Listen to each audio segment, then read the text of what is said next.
Juniorudvikleren gik ind på kontoret og så, at sit skrivebord var væk. Han kiggede forvirret rundt i lokalet og så, at alle skrivebord undtagen et var væk. Hvor var det mon henne? Jeg forstår. Du vil gerne vide, hvor alle er henne. Jeg har fundet nogle informationer om, hvor du kan finde de andre. Hvem sagde det? Det er mig, NP. Hvem er NP? Stor menneskelig tankeleder brasser ind ad døren og skriger, Palle er død. Palle længe leve. Stor menneskelig tankeleder forklarer, at Palle er død, og er blevet erstattet af en version af Palle, der hedder NP, Natural Intelligence. Stor menneskelig tankeleder siger til juniorudvikleren, og derfor er du fyret. Du bliver erstattet af alle Palle-robotterne. Juniorudvikleren skriger på dansk, nemt og forståeligt. De er to hvor sharps. Fagforeningen vælter igennem vinduerne. Punktum. Hvis bare han havde betalt kontingent. Men det havde han ikke.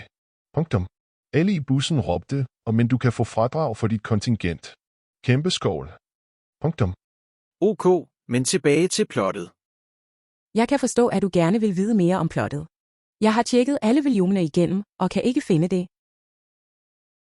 Jeg savner den rigtige Palle.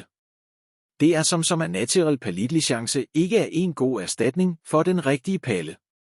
Det er som om, at P ikke er lig med NP. Punktum. Juniorudvikleren fik et job som buschauffør i den bus, hvor alle klappede, og så døde han.